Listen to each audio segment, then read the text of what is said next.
Todos sabemos que para los uruguayos lamentablemente los siniestros de tránsito son prácticamente una epidemia. Sobre eso nos va a hablar Nicolás Núñez. Sí, en particular la semana pasada, ¿no? Fue una semana muy especial para los siniestros de tránsito, con casos impactantes, como el de la muerte de esa madre con sus 3 hijos en la Ruta 8. Además, la presentación de los datos por parte de la UNACEP de la siniestralidad en el primer trimestre, la constatación de que lamentablemente siguen aumentando las fallecidos en el tránsito, y por eso convocamos a nuestro programa al secretario general de UNACEP, a Pablo Intamuzú. Gracias por acompañarnos. Un gusto estar con ustedes. Bueno, brevemente sobre el caso que sucedió allí en Villa García y que tanto nos consternó a todos como sociedad. Quizás lo que sea bueno pensar para adelante es cómo se puede hacer para evitar que este tipo de situaciones, a ver, seguramente es casi imposible pensar en algo que los evite totalmente, pero sí que una situación de estas en las cuales la gente va caminando por la ruta pueda solucionarse o encontrarse alguna viabilización. ¿Hay algún mecanismo que se esté trabajando para evitar este tipo de situaciones? Sí, en primer término, sobre el tema puntual, el caso puntual, tenemos una forma de trabajar nosotros que no nos expedimos sobre un caso tan reciente, obviamente por respeto a todo lo que pasó, a esas familias, pero también porque en este momento está habiendo una investigación y va a haber una pericia técnica que nos va a dar elementos para sacar conclusiones mejor, más finos sobre lo que pasó. En lo general, lo decíamos en algunos otros medios de prensa escrita, el Uruguay tiene un déficit en cuanto a que muchas de las ciudades, especialmente Montevideo y algunas de Canelones del entorno de Montevideo, crecieron en forma desorganizada hacia su periferia, y acá en esta zona un poco lo que pasó eso, es una ruta que atraviesa por centros poblados que no fueron debidamente planificados en el uso del suelo. Bueno, esa situación ya está creada, no la podemos revertir. Pero un poco de esto también pasa por esa falta de planificación. Nosotros ponemos un ejemplo muy concreto. Si a los lados del anillo perimetral recientemente construido empieza a pasar lo mismo y se empieza a poblar no solamente con gente que viva, sino también con centros educativos, todo lo que implica atravesar de un lado hacia otro esas vías, como pasa en los accesos a Montevideo, evidentemente vamos a estar nuevamente yendo atrás del problema, tratando de buscar mecanismos de mitigación que no son fáciles ni siquiera económicos, ¿no? Claro, pero ¿hay alguna alternativa que se pueda recorrer para evitar que la gente transite por las rutas nacionales, caminando? Bueno, eliminar definitivamente estas situaciones es prácticamente imposible. Por algo todas las rutas tienen una banquina, que no es todo lo efectivo que quisiéramos con respecto a la circulación de peatones. Lo ideal es lo que se está planteando ahora por parte del Ministerio, que ya estaba en estudio, es de crear sendas peatonales, sí, pero separadas de las calzadas, ¿no? Lo que hay que tratar de evitar es justamente que los peatones convivan con el tránsito cuando no hay aceras. Ahora, en este caso puntual, todo indica, si bien no está el dictamen final, todo indica que esta situación hubiera sido catastrófica igual, porque bueno, si los conductores no tenemos la precaución suficiente sobre cómo venimos conduciendo, sí, evidentemente estamos ante un problema, ¿no? Más allá de esto, vamos a hablar un poco de la ley de tránsito, de las disposiciones, la reglamentación, pero antes de meternos en la ley, yo le quería plantear una interrogante que muchas veces se plantea a nivel de la sociedad, ¿no? Está bien, se nos pone una serie de requisitos como conductores, ¿no? Hasta como ciclistas, como motociclistas, para cumplir con ciertas disposiciones, pero parece siempre que la presión está sobre los que vamos manejando, y de repente se ve que a nivel estatal se transita por rutas nacionales y las sendas peatonales, bueno, como que avanzan de manera lenta. Se venden 60.000 autos por año en nuestro país, 0 kilómetros, y no hay una gran obra de infraestructura vial para canalizar todo ese nuevo flujo de tránsito. No se pone demasiado la lupa sobre la persona privada y no tanto sobre el rol que debe jugar el Estado de planificar y tomar ciertas acciones para, bueno, prevenir lo que puede llegar a pasar en los próximos años. Nosotros no estamos diciendo nada nuevo con esto que te voy a decir. Se ha dicho, lo ha manejado hasta el propio presidente de la República. El Uruguay estuvo al borde, o sigue estando al borde de un apagón logístico, porque el crecimiento que tuvo la economía, que se ve reflejado en lo que es el parque automotor, tú mencionabas lo que se ha vendido de autos, pero yo te agrego a eso las 100.000 motos por año, que durante 5 años ininterrumpidamente se han ido sumando al parque automotor.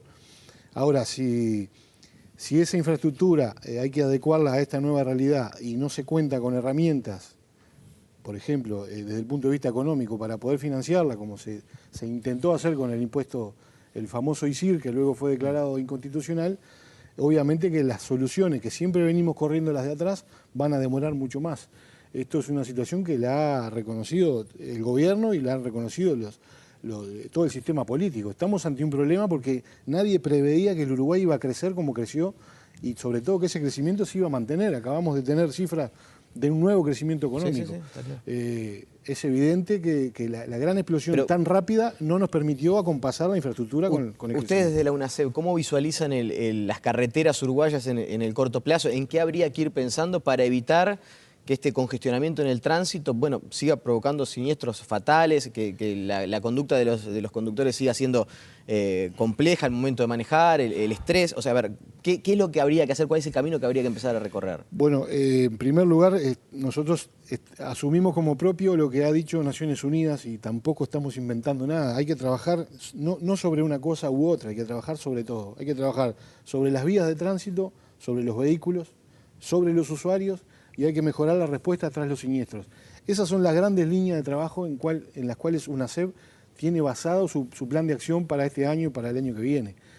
Son todas líneas que están en desarrollo. El permiso único nacional de conducir, por ejemplo, con todas sus dificultades, estamos prácticamente a punto de poder anunciar que efectivamente, más allá de todos los anuncios, efectivamente se pone en práctica. Eso también. ¿Cuándo se podría poner en práctica? Bueno, en Rocha y en Salto ya está todo el sistema armado. En los próximos días, y el 10 de este mes, el Congreso de Intendentes resuelve un tema que faltaba, que era el precio, cuál va a ser el costo de la licencia de conducir en todo el país. Ya estamos en condiciones de ponerlo en práctica en 2 departamentos para comenzar con un piloto, y en lo que va de este año seguramente va a estar en todo el país. Son líneas de trabajo que obviamente son procesos bastante complejos de llevar a la práctica, pero de los cuales el país viene hablando por lo menos desde los años 85 y no los había resuelto. Le consulto ahora sí por alguna de las disposiciones más destacadas de esta nueva ley de tránsito, vinculada sobre todo al traslado y la sujeción de los niños, ¿no?, en los automóviles, en los adolescentes, la seguridad pasiva para los vehículos, el uso de cinturón, nuevas disposiciones para los ciclistas y para los motociclistas. Se establece, entre otras cosas, por ejemplo, que en las motos no se puede trasladar a niños que no alcancen el posapiés. Y uno, desde la lógica capitalina, puede pensar que eso ciertamente es fácil de aplicar, pero pensando y trasladándose hacia el interior, donde muchas veces la moto es la herramienta para trasladarse de familias enteras, ¿cómo se puede llegar a que eso no se aplique en la realidad y en realidad no quede en un mero enunciamiento de la ley normativo? Bueno, 2 cosas. Esa lógica capitalina que tú bien decís, nos había llevado a que en un principio la idea era prohibir definitivamente el transporte de niños en moto.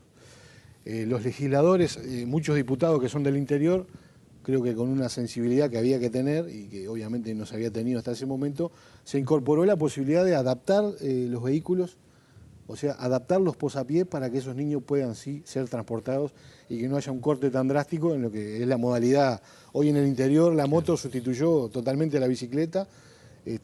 No hay más que ir al interior a recorrer y darse cuenta de esto.